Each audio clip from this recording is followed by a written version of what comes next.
Skursky is kind enough to join us right now. He covers the Bills for the Buffalo News. You can follow him on Twitter at Jay Skursky, Skurski.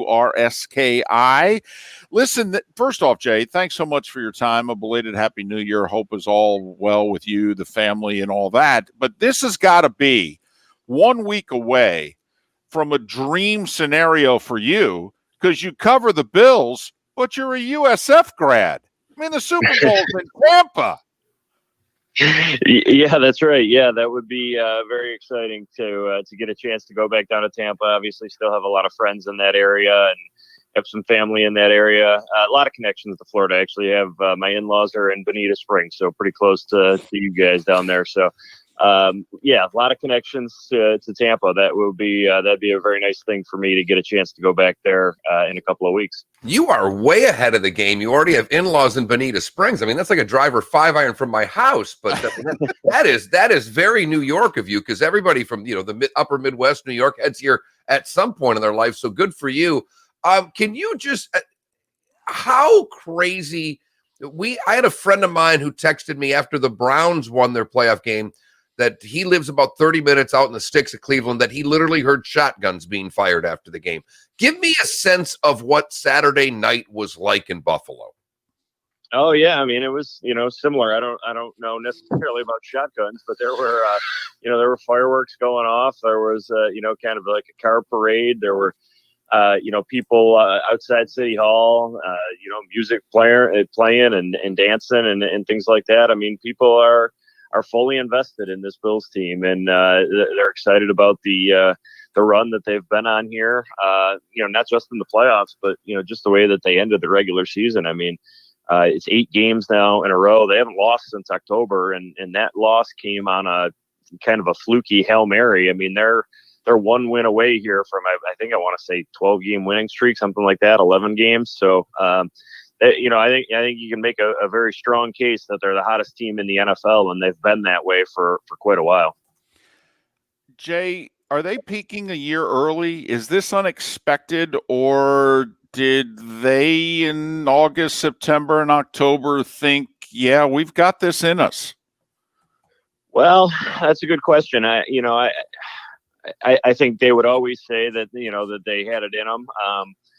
I think the expectations for this team, which are largely set right from the outside, from us in the media or from fans, were, the AFC East was goal number one, especially with Tom Brady no longer in the division. That it had been since 1995 since the Bills won the division, so that was the first goal. Along with that came a home playoff game, and then when you look at last year having sort of melted down in the playoffs in the first round against Houston. Winning a playoff game, I think, would have been big progress for this team, significant progress. So those two things, I think, were the goals for this franchise. It was, for me, the Monday night game against San Francisco, where things shifted for me. I no longer looked at that as the goal. I thought, this team can go farther than that. This team, to me, is one of the best teams in the NFL, and we should raise our expectations. And it was at that point that I thought, hey, they can get to the AFC Championship game, and if they do, let's see what happens. I think most people thought that it would be Kansas City that they would be going up against. That's played out now, albeit, the way that Kansas City has gotten there is certainly worth talking about. So, yeah, I think that the team itself is always going to tell you that, that their expectations are higher than that. So I do feel like they've reasonably outperformed what a lot of us in the media, a lot of fans have thought. But as this season has gone on, more and more people have believed that, hey, this team is equipped to make a deep run in the playoffs, and we'll see. Can they get by Kansas City? Can they get to the Super Bowl? I think a lot of people are believing that that's possible. There's been a couple of articles in your paper. There was one just recently. I think Vicarucci did it about Allen's improvement, and it's the thing that caught us all off guard, Jay. I mean, that's why I don't think anybody had the expectations for the Bills going into the season, because we were trying to figure out if Josh Allen was going to be a competent quarterback. After 2 years, it was an incomplete. And all of a sudden, he's turned into, and I mentioned it last week, I said, I think we're watching a guy become a star before our eyes. There's been a lot to the coaching, to the mechanics, and all the difference. But at the end of the day, how surprised are you that this Josh Allen has emerged? Well, yeah, I mean, I would say if the NFL had a most improved player award, it would certainly be Josh Allen this season. I mean, the guy is in the running with two of the other quarterbacks who are in the Final Four here for MVP, and that'd be Aaron Rodgers and Patrick Mahomes. Now, I don't think necessarily that he'll win it, but even the fact that we're having that conversation and it's not crazy, not by any stretch, I think you could build a very strong case for Josh Allen for MVP. So, yeah, I expected improvement. He did show improvement from year one to year two. I did not expect to see him make the type of leap that he made, where he set every record that you can set for a quarterback in Buffalo. I mean, breaking Hall of Famer Jim Kelly's records along the way. The amount of growth that he showed was absolutely staggering. And you're right, it's the biggest reason that they're in this position, because for the last couple of years this team had been sort of about the defense. That was what had led them, and that was not the case this season. They were a pass first offense. They were a team that relied on Josh Allen and his arm to win them games, and he's done that. Now, it's interesting that we've gotten into the playoffs, and particularly against Baltimore, that sort of changed a little bit. That was a game that the defense dominated for the Bills, but you can look at that as being a good sign in some ways too, that hey, Josh Allen hasn't played his best in the postseason. And if he finds it, and the defense can do, similar to what it did against Baltimore, not that it's going to, hold Kansas City to 3 points, but if it can continue to play well, that's a really strong combination for this franchise. He's Jay Skursky. He covers the Bills for the Buffalo News. Follow him on Twitter at Jay Skursky. Jay, the Bills and the Chiefs met earlier this year in Buffalo. Was one of those weird makeup games, got moved to a 5:00 kickoff on a Monday. But the Chiefs kind of toyed with the Bills. That was during that 3-game stretch where Josh Allen was just kind of lost. Bills had some things going on the defensive line. A couple starters got benched for that game. Chiefs ran for 260 and change and kind of toyed with Buffalo. And yet that defense against Baltimore shuts down one of the best running, if not the best running team in the league. So which one am I to believe? The meeting or the defense from Saturday? Well, listen, the Bills' run defense has not been a strength all year. I thought that they did come up with a terrific game plan against Lamar Jackson, though. So I'm going to give them credit for that. When you look at that Week 6 game, though, and I've talked about this a lot, it was closer than I think people, maybe if you're just box score looking at this game, you would say, it wasn't really that close. But the plan for the Bills that day was to let the Chiefs run, and they were fine with that. They didn't want Patrick Mahomes. They didn't want Tyreek Hill and Travis Kelce to beat them. And by and large, that plan worked. The problem for the Bills was that there was a stretch there where Allen sort of played human, where if he played superhuman most of the season, he had a 3 or 4 game stretch where he wasn't that. And he was dealing with a shoulder injury that he had suffered in Week 4, never missed a game, didn't even really miss a lot of practice time, but I think it impacted him maybe a little bit more than he let on. And if you go back and look at that Chiefs game, the score was, I want to say 23-17. Right. Yeah. In the fourth quarter, the Chiefs have the ball in their end. Clyde Edwards-Helaire fumbles. The Bills recover it. There's about 6 minutes to go in that game. They would have possession inside Kansas City's 40-yard line with 6 minutes to go, with a chance to go ahead in that game. The play gets reviewed, and it turns out a split second before the ball came out, Edwards-Helaire's knee was down. So the ball goes back to Kansas City. They go down. They get a field goal to make it a 2-possession game. They win the game. But my point is if that ball comes out, a millisecond earlier, the Bills have possession with 6 minutes to go, looking at a chance to go ahead. So it wasn't a blowout by any stretch, even though the statistics were sort of skewed that way. But that was the Bills' plan. They were okay letting them run. Now, I think the Bills' run defense has improved since that. I don't know that they're going to go in with exactly the same plan.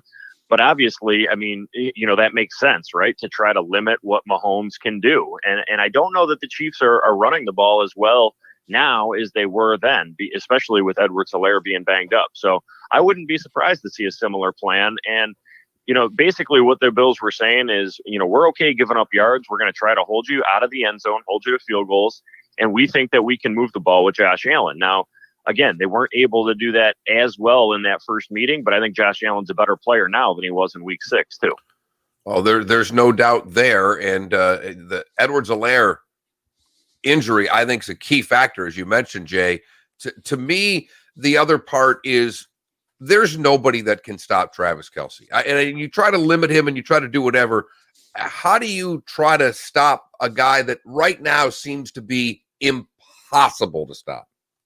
Yeah, right. I mean, that is certainly a challenge. And if you go back 2 weeks to the game against Indianapolis, the Bills did struggle against the tight ends. They've had some issues this season defending that position. And I will say, though, that they did a really nice job against Mark Andrews, a guy who, is up there among the top tight ends in the league. He's not Kelce, probably nobody in the game right now is. You're right. That is going to be another huge challenge. I mean, listen, the Chiefs roster, of course, is stacked, from top to bottom. They're going to be challenges. Tyreek Hill is a challenge. Kelsey's a challenge. And when you've got Mahomes throwing it, if he's healthy, and again, obviously that is going to be the huge question mark this week. What kind of physical condition is Patrick Mahomes in? Is he able to get out there? There's a good chance that Kelsey is going to get his yards. He's going to get his catches. And if that is the case, then to me, it's the Bills on offense. They have to try to go in there and match points with Kansas City. And I know that that's not something that a lot of teams would say is going to be a successful game plan. But when you look at what the Bills were able to do this year offensively, finish number 2 in the NFL in scoring offense, they feel like they can score. And I feel like, with their wide receivers, especially, and the way Stephon Diggs is playing, I don't think there's a player in the NFL who's hotter or playing better at his position than Stephon Diggs, and that's been the case all season. So I think from the Bills side of it, you say, hey, you've got Kelce, but we've got Diggs, and let's go. Let's see how these two sides match up. Does this feel like the beginning of something, even if it ends Sunday? Does this feel, Jay, like you've written all of the stories that you're going to have to write for a long time about a team building and, wouldn't it be great one day if we win and all that? Do you think that you are beginning, quite frankly, where the Bills were in like 88 when they appeared in the conference championship game and then went to 5 in the next 6 years? In this entire roster, I think with the exception of like one guy, is in their 20s. I mean, this has got to feel like the beginning of something, doesn't it? Yeah, it's funny that you mentioned that. I wrote a story before the playoff opener against the Colts, comparing the trade for Stephon Diggs to a trade that the team made in 1987 for Cornelius Bennett. And I see so many similarities in that, because Cornelius Bennett, if you ask, members of that great Bills team, Bruce Smith, Andre Reed, Thurman Thomas, all of those guys, what was the last piece? What was the thing that sort of got you over the hump? And they all point to that trade. And, Cornelius Bennett comes in his first year with the Bills, first full year with the Bills, he's an all-pro. If you look at Stephon Diggs, first year with the Bills, he's an all-pro. And, obviously Cornelius Bennett has a longer body of work, but Stephon Diggs is under contract here for a long time on a, very, very fair contract for a number 1 receiver. They're absolutely right. Josh Allen is still on his rookie deal. That's, he's eligible for an extension this year coming up. But the point is that they're in a good spot with the salary cap. They have got, their roster is built exactly the way that they want it. So, yeah, I do think that they're set up.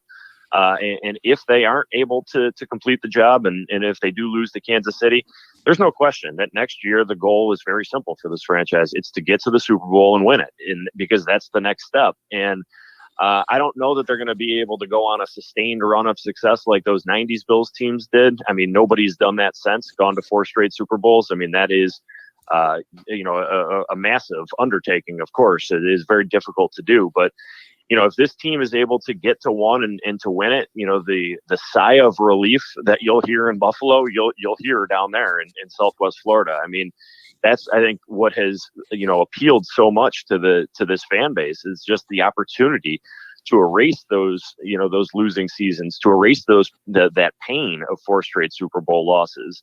And if this franchise is able to do it, again, it would be an amazing thing for Western New York if it were able to happen. And, if it isn't this year, I feel like people around here are going to feel like, hey, we've finally found the coaching staff, the players, the quarterback especially, to one day get us there. Well, and Jay, on a personal note, as we mentioned 15 minutes ago, it'd be awesome for you, having been a USF grad with family in not just Tampa, but also here in the 239. So hope it works out for you and for the Mafia coming up on Sunday. Jay, stay safe, be well. Hopefully we can talk again. Yeah, appreciate you having me on. Thank you.